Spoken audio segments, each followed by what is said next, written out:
मित्रांनो, लग्नानंतर होईलच प्रेमी या मालिकेच्या आजच्या भागामध्ये आता नंदिनी ही आपले अश्रू पुसते, कारण जीवाने लिहिलेली चिठ्ठी तिने वाचलेली असते. तिला प्रचंड धक्का बसलेला असतो आणि एक गोष्ट तर क्लिअर झालेली असते की जीवांना माझ्याबरोबर राहायचं नाही, त्यांना माझ्यापासून डिवोर्स हवाय आणि मी त्यांना या बंधनातून मोकळं करणार म्हणजे करणारच, असा तिने आता मनाशी ठरवलेलं असतं.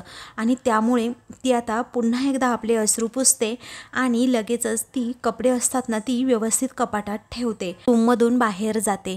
तर आता जीवा हा अनिशाबरोबर फोनवर बोलत बोलत आतमध्ये येतो आणि म्हणतो, अगं अनिशा ऐक ना प्लीज, मला तुला भेटायचं आहे, एकदा खूप महत्त्वाचं काम आहे. अनिशा रागातच विचारते, काय रे, आता काय काम आहे तुझं माझ्याकडे आणि कशाला तुला भेटायचं आहे? काम सांग तरच मी भेटेन. आणि तुमचं नातं जसं कॉम्प्लिकेटेड सुरू आहे ना तसं प्लीज काही कॉम्प्लिकेटेड वागू नकोस म्हणजे झालं, आणि बोलूसुद्धा नकोस.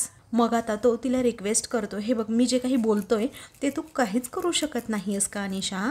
अगं मी तुला रिक्वेस्ट करतोय आणि सध्या मी कोणत्या प्रेशरखाली जगतोय ना हे तुला नाही सांगू शकणार, आणि माझं मला माहिती आहे. आता ऐक माझं, मला एकही प्रश्न विचारू नकोस, फक्त आता गेटपाशी आली की तू मला मेसेज कर. म्हणून आता तो फोन ठेवतो. तर अनिशा सुद्धा वैतागून आता फोन ठेवते. त्यानंतर जीवाचं लक्ष पुन्हा आता त्याने लिहिलेल्या त्या लेटरकडे जातं. तेव्हा तो आता ते हातात घेतो आणि पुन्हा पुन्हा ते लेटर वाचू लागतो, कारण काव्यासाठी लिहिलेलं हे शेवटचं लेटर त्याचं असतं आणि तो त्याच्या आणि काव्याच्या प्रेमाचा आता शेवटच करणार असतो. मग आता त्या लेटरकडे पाहत म्हणतो, निदान या लेटरमुळे तरी आमचं लाईफ जे काही कॉम्प्लिकेटेड झालंय ना ते एका सरळ मार्गावर येईल अशी मला आशा आहे. तर दुसरीकडे काव्या आता अभ्यास करत तेथे हॉलमध्ये बसलेली असते आणि त्यानंतर दरवाजाची बेल वाजते. तेव्हा काव्या ही दार उघडण्यासाठी पुढे जाते. दार उघडते आणि समोर पाहते तर तिचे मामा आणि मामी हे दोघेही आलेले असतात. तेव्हा त्या दोघांना असं अचानक आलेलं पाहून काव्याच्या पायाखालची जमीनच सरकते आणि नकळतपणे तिचा हातातून आता ते पुस्तकच खाली पडतं. तेव्हा ते दोघेही अगदी शांतपणे काव्याकडे पाहू लागतात. मग त्यानंतर आता तिचे मामा हे अगदी नम्रपणे काव्याकडे पाहत तिचं ते पडलेलं पुस्तक उचलून तिच्याजवळ देत असतात. त्यावेळी काव्याला सगळे ते लग्नातले पुन्हा एकदा प्रसंग आठवू लागतात की सयाजीराव काय म्हणाले होते की तुम्हाला जर या लग्नमंडपातून बाहेर जायचं असेल तर एकतर गोळी खायची आणि या 4 खांद्यांवरून इथून जायचं, नाहीतर या पार्थबरोबर तुला लग्न करावं लागेल. आणि याच अटीमुळे माझं आयुष्य एका क्षणात उद्ध्वस्त झालं, माझं प्रेम माझ्या हातातून गेलं. आता काव्याला सतत मनातून आणि हे मामा मामींमुळे घडलं का असा विचार देखील ती करत असते आणि त्यामुळेच त्यांच्याकडे जरा ती रागात पाहते. आणि मग त्यानंतर पुन्हा एकदा कशा प्रकारे माझ्या आणि माझ्या आईच्या तोंडाला सगळेजण अगदी काळं फासायला निघाले होते, किती डेंजर लोक ते होते, हे सगळं काव्याला आठवून त्रास होत असतो. आणि मग त्यानंतर मामानेच मला खूप रिक्वेस्ट केली, त्याचबरोबर माझे बाबासुद्धा माझ्या पाया पडले आणि या लग्नाला जर तू तयार झाली नाही तर आमच्या चिमूचं लग्नसुद्धा मोडू शकतं असंही त्यांनी सांगितलं होतं. एक लग्न टिकवण्यासाठी मी माझ्या प्रेमाचा बळीसुद्धा दिला, फक्त या मामामुळे, मामाच्या मुलीसाठी. त्यानंतर आता काव्या ही मामाच्या हातातून पुस्तक घेते आणि त्यांच्याकडे खूप वेळ धक्क्यानेच पाहते. त्यावेळी काव्या बाळा कशी आहेस तू असं मामी विचारते, तर काव्या काहीच बोलत नाही आणि उत्तरसुद्धा देत नाही. तेवढ्यातच धनंजय आणि शारदा हे दोघेही तेथे येतात आणि काव्या बाळा कोण आले ग असं विचारून पुढे येतात आणि समोर त्यांना मामा मामी दिसतात. तेव्हा शारदा आता विचारते, काय तुम्ही आणि इथे? तेव्हा हो, आम्हाला यावंच लागलं असं मामा म्हणतात, कारण गोष्टच तशी आहे. तेव्हा धनंजय विचारतो, काय गोष्टच तशी आहे म्हणजे? तेव्हा मामा म्हणतात की आता सगळं काही दारातच सांगू का? तेव्हा आतमध्ये या ना, या आतमध्ये, धनंजय असं म्हणतो. तेव्हा आता सगळेजण आतमध्ये जातात. खरं पण काव्या तेथेच उभी राहते आणि अगदी चष्मा काढून त्यांच्याकडे पाहतच राहते. तर दुसरीकडे पार्थ हा फोनवर बोलत असतो आणि मिस्टर समीर तुम्ही कुठे आहात असं विचारतो. गणेश चौकात आहात का? बरं ठीक आहे, कसं यायचं ते तुम्हाला माहीत नाही का? मी सांगतो, हा लाईव्ह लोकेशन तुम्हाला पाठवतो असं म्हणून तो आपल्या फोनवर बोलत असतो. तेवढ्यातच जीवा आता तेथे येतो आणि पार्थकडे नक्की कोणतं पुस्तक आहे, त्याच्या हातात काव्याचंच ते पुस्तक आहे का हे पाहतो. का जीवा आता ते पत्र हातात घेतो आणि म्हणतो, हे पत्र त्या पुस्तकामध्ये ठेवून ते पुस्तक ना मला अनिशाकडे द्यायचंय, पण दादा स्वतःच हे पुस्तक जर द्यायला गेला तर हे पुस्तकात मी ठेवणार तरी कसं, आणि समजा ठेवलंच आणि कुणाला दिसलं तर? आणि काव्यापर्यंत लेटर पोहोचवण्याचा हाच एक ऑप्शन असल्याचं तो मनात म्हणतो. त्यानंतर समोर आता पार्थ म्हणतो, mister Sameer 1 minute call hold करता का, कारण खूप इम्पॉर्टंट कॉल आलाय. असं म्हणून तो कॉल होल्ड करतो आणि अनिशाचा कॉल रिसीव करणार असतो. तेवढ्यातच जीवा पुढे येतो आणि दादा, अरे तुझं काही इम्पॉर्टंट काम असेल तर मी देतो की अनिशाकडे पुस्तक, हे चालेल ना, असं आता तो पार्थला म्हणतो. तेव्हा पार्थ म्हणतो, हो काही हरकत नाही. मग पार्थकडून ते पुस्तक घेत जीवा रूम बाहेर पडतो.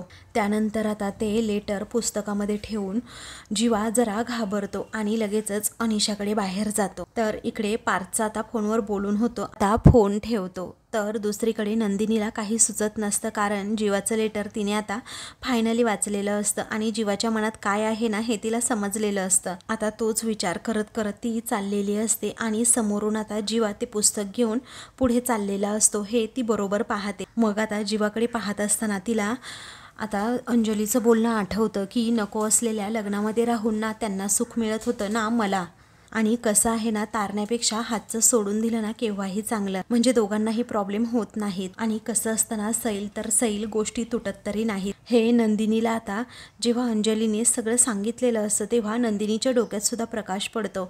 आणि कसं आहे ना, या लग्नामध्ये ना ते खुश आहे ना मी खुश आहे, कारण मी हे लग्न अगदी मनापासून ॲक्सेप्ट केलं. परंतु जीवत जर या लग्नामुळे खुश नसतील तर मी एकटीने प्रयत्न करून तरी काय उपयोग, कारण त्यांच्या मनातही अजून तीच मिस के आहे असं नंदिनीला वाटत असतं. आणि म्हणूनच नंदिनी आता खूप मोठा कठोर निर्णय घेत जीवाला डिवोर्स देण्याचा निर्णय घेते. तर आता नंदिनी कसेबसे आपले अश्रू पुसते आणि एका क्षणी जीवाकडे पुन्हा पाहतच राहते, कारण तिला अजूनही असं वाटत असतं काहीही झालं तरी माझं हे लग्न टिकावं. पण जीवाच्या मनात नसेल तर मी सुद्धा आता जास्त फोर्स करणार नाही. मग दुसरीकडे आता जीवा बाहेर येतो तेव्हा अनिशा तेथे रिक्षातून पोहोचलेली सुद्धा असते. तेव्हा जीवा म्हणतो, ऐक ना अनिशा, हे लेटर ना तू काव्याकडे पोहोचव. तेव्हा आता ती विचारते, काय रे, कोणतं लेटर मी काव्याकडे पोहोचवू? ती एक मॅड आणि तू तर अगदी मॅडच मॅड. अरे कशाला काव्याला वगैरे लेटर लिहितोस तू? काही गरज काय आहे तिला लेटर लिहिण्याची? काय चालवलंय ना तुम्ही दोघांनी, तुम्हाला तुमचंच कळत नाही. मला सांग, कोण लागते रे ती तुझी आता? एक तर तू स्वतःही नाही मूव ऑन होत आणि तिलाही होऊ देत नाहीये, आणि वर आव आणतोस का? तुला ती नको आहे म्हणून? अरे आता ती तुला नको आहे ना, मग सोड ना तिला, असं अनिशा खूपच रागात जीवाला सांगते. आणि तिला जगू दे ना तिचं तिचं, असं म्हणून ती त्याच्यावर भडकते. तेव्हा आता जीवा म्हणतो, तुला सांगितलंय ना तेवढंच कर तू, समजलं? तेव्हा अनिशा म्हणते, नीट बोलायचा जीवा माझ्याशी, मी काही तुझी हेल्पर नाहीये. अरे हेल्पर तर नाहीच आहे, आणि हे लेटर पोहोचवणार कबूतर सुद्धा होणार नाहीये. मग आता तो विचारतो, काय आर्ग्युमेंट न करता कुठलीही गोष्ट तू करू शकत नाही का? मग आता ती म्हणते, अरे तू सुद्धा तुझं हे लेटर तिला स्वतः देऊ नाही शकत का? तू खूप माज दाखवतोस ना मला. आता एक काम करस तू जीवा, हे लेटर आहे ना ते तुझं तू दे, समजलं? नाहीतर जा खड्ड्यात, असं म्हणून आता ती जीवाला चांगलाच धडा शिकवते. रागातच ती तेथून चाललेली असते. तेव्हा जीवा म्हणतो, अगं थांब ना अनिशा, 1 मिनिट थांब.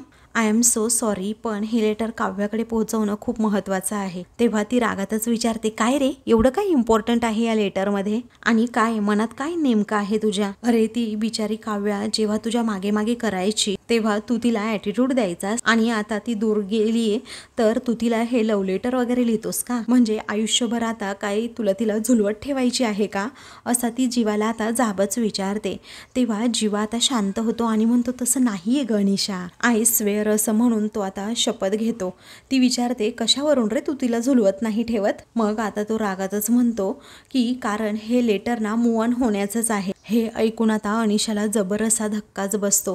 तेव्हा आता तो पुन्हा पुन्हा म्हणतो, हे लेटर खरंच मूव ऑन होण्याचं आहे. अगं मला कधीही काव्याला असं झुलवत ठेवायचं नव्हतं, आणि उलट काव्याचं पार्थदादाबरोबर लग्न झालेलं असताना सुद्धा मंडपामध्ये की मोड हे लग्न आणि काढ हे गळ्यातनं मंगळसूत्र, पण तिने तेव्हा ऐकलं नाही माझं. आणि त्यानंतर सतत आता माझ्या मागे लागलीये की आम्ही आमचं नातं जगासमोर सांगावं, आणि आता मला जे मान्यच नाहीये, कारण मला तिच्या घरच्यांना, माझ्या घरच्यांना आणि खास करून नंदिनीला आता दुखवायचं नाहीये. आणि आणि म्हणूनच मला आता जे काही वाटतंय ना ते लेटरमध्ये मी लिहिण्याचा प्रयत्न केलाय. तेव्हा अनिशा आता एकदमच शांत होते आणि विचारते, काय सांगतोस तू जीवा? मग आता तो इमोशनल होतो आणि म्हणतो, खरं ना तेच सांगतोय मी आता अनिशा, कारण आमच्यासाठी हे खूप कठीण जाणार आहे असं मूव ऑन होणं. तुला सांगतो मी, मला तर शक्य होईल की नाही ते सुद्धा माहीत नाही. अंगावर घातलेला शर्ट फेकून द्यावा तसं नातं नाही ना फेकून देता येत. आमच्या नात्याचा रंग एवढा पक्का चढलाय ना त्या शर्टवर की कितीही धुतला तरी तो पुसला नाही जाणार अनिशा. आणि म्हणूनच हे लेटर मी तिच्यासाठी लिहिलंय. मनातले विचार कागदावर मांडले तर कदाचित आम्हाला आमचे मार्ग सापडतील आणि आमच्यातलं सगळं काही संपलंय यावर तिचाही विश्वास बसेल आणि माझाही, असं म्हणून तो पुन्हा एकदा काव्याच्या प्रेमात अगदी इमोशनल होतो. मग अनिशालाही खूप वाईट वाटतं की जीवाने खरंच असं लेटर लिहिलं असेल, कारण त्याच्या डोळ्यात ते तसं चित्र स्पष्टपणे दिसत असतं. काव्याबद्दल असणारं प्रेम त्याच्या डोळ्यात दिसत असतं. तेव्हा तो म्हणूनच तिला रिक्वेस्ट करतो, म्हणूनच हे लेटर काव्यापर्यंत पोहोचणं खूप महत्त्वाचं आहे माझ्यासाठी. आणि आता तिला सांग, मान्य नसेल तर मान्य कर की आपला प्रवास आता इथपर्यंतच होता आणि आपलं नातं संपलंय आता, असं जीवा आता अनिशाला काव्याला निरोप द्यायला सांगतो. तेव्हा अनिशाला आता धक्काच बसतो, कारण आता काव्याला हे सगळं कसं सांगू मी, कोणत्या तोंडाने सांगू असं तिला होत असतं. कारण आता जीवाने तर त्याच्या बाजूने मूव ऑन होण्याचा पूर्णपणे निर्णय घेतलेला असतो. तेव्हा तो त्या लेटरकडे एकदा शेवटचं पाहून घेतो आणि पुस्तकामध्ये ते लेटर ठेवत अनिशाकडे ते पुस्तक देतो. तेव्हा अनिशासुद्धा आता तेथून जाते. तेव्हा अजूनही काव्याच्या विचारातून बाहेर पडलेला नसतो आणि आपले अश्रू पुसतो. तर दुसरीकडे आता मामा हे म्हणतात, आमच्या इथे श्री कृपे करून आमची कन्या चिन्मयी हिचा विवाह ठरलेला आहे, त्यामुळे आपण सहकुटुंब सहपरिवार मिळून लग्नाला यावे अशी गुड न्यूज आता जेव्हा मामा देतो तेव्हा सर्वांनाच आनंद होतो. तर काव्या धक्क्यानेच मामाकडे पाहते. मग आता धनंजयकडे पत्रिका देत आता ते ग्रहाचं आमंत्रण देतात. मग आता धनंजय सुद्धा हसतो आणि म्हणतो, नक्कीच येणार आम्ही. तेव्हा काव्याला मात्र खूप राग आलेला असतो. मग मामा हात जोडतात आणि म्हणतात, खरंच मी आभारी आहे तुमचा, कारण तुम्ही जे घडलं ते सगळं काही विसरून तुम्ही आमचं आमंत्रण स्वीकारलं आणि असंच आनंदाने ते आमंत्रण स्वीकारलं. खरंच मी तुमचा आभारी आहे, असं म्हणून ते आता हात जोडतात. तेव्हा आता शारदा विचारते, असं काय म्हणतोस रे, आपल्या माणसांचे कुणी आभार मानतात का रे? तेव्हा मामी म्हणते, ताई आम्ही खरंच ना भरून पावलो, कारण एवढं सगळं झालं तुम्ही आम्हाला आपलं समजलं. खरं सांगू, इथे येताना खूप भीती वाटत होती. एवढं सगळं झाल्यानंतर तुमच्या दाराशी यायचं तरी कसं आहे ना, नात्यांकडे पाठ फिरवली की नातीही दुरावतात, पण त्यांच्याशी जाऊन बोललं की तीच नाती अगदी जवळ येतात आणि म्हणूनच आम्ही इथे आलो. तेव्हा मामा म्हणतात, अगदी बरोबर बोललीस तू. मामा म्हणतात, आमच्या मेनूच्या लग्नालाही आमंत्रण देण्याचा फोन केला होता तुम्हाला, पण तुम्ही आला नाहीत. मला वाटलं होतं तुम्ही नाराज असाल. तेव्हा शारदा आता विचारते, अरे असं का बोलतोस, पण नाराज तर होतोच आम्ही. मग धनंजय म्हणतो, पण असं किती दिवस आपल्याच लोकांवर असे रागरोसवे धरायचे, कारण ती आणि नाती या निभवाव्या लागतातच. ती एक फेज होती आणि ती सरून गेली, आता सगळं काही छानच होईल. तेव्हा काव्या धक्क्यानेच तिच्या बाबांकडे पाहते, कारण तिला बाबांचं हे असं गुळमुळीत बोलणं आवडलेलंच नसतं आणि मामांना लगेच कसं माफ केलं हेही तिला अजिबात आवडलेलं नसतं. मग पुढे आता धनंजय म्हणतो, आपल्या चिनूचं लग्न ना अगदी व्यवस्थित मस्तपैकी पार पडेल आणि हे पहा दौलतराव, तुम्ही अजिबात काळजी करू नका, असं म्हणून ते एकमेकांना जवळ घेतात आणि मिठी मारतात. सगळ्या रागून एकत्र आलेले असतात. मात्र काव्याच्या काळजावर खूप मोठा घाव पडतो, कारण एवढं सगळं होऊन देखील बाबा आणि मामा हे एकत्र आलेच कसे काय, हा प्रश्न तिला पडतो. मग आता काव्या रागातच त्यांच्याकडे पाहते आणि म्हणते, काय माणसं आहेत ही, माझ्या आयुष्याची अख्खी माती करून पुन्हा एकत्र कसे येऊ शकतात. मामी आता म्हणते की भाऊजी हा पेढा घ्या, असं म्हणून ती आता धनंजयला आणि शारदाला पेढा देते. मग आता काव्या बाळा तू सुद्धा पेढा घे, असं जेव्हा मामी म्हणते तेव्हा दौलतराव म्हणतात, थांब. मग आता सगळेजण घाबरतात की ते थांब का म्हटले. मग दौलतराव हसतात आणि म्हणतात, तिच्या हातात पेढा देऊ नको, तिला भरव तू पेढा. मग आता मामी हसते आणि म्हणते, हो भरवते ना माझ्या लाडक्या भाचीला पेढा. तेव्हा मामी आता पेढा भरवणार, तेवढ्यातच काव्या रागात म्हणते की नको आहे मला हा पेढा अजिबात. तेव्हा काय झालं काव्या, असं आता मामी विचारते. तर काव्या अजूनच डोळे मोठे करून मामीकडे पाहते.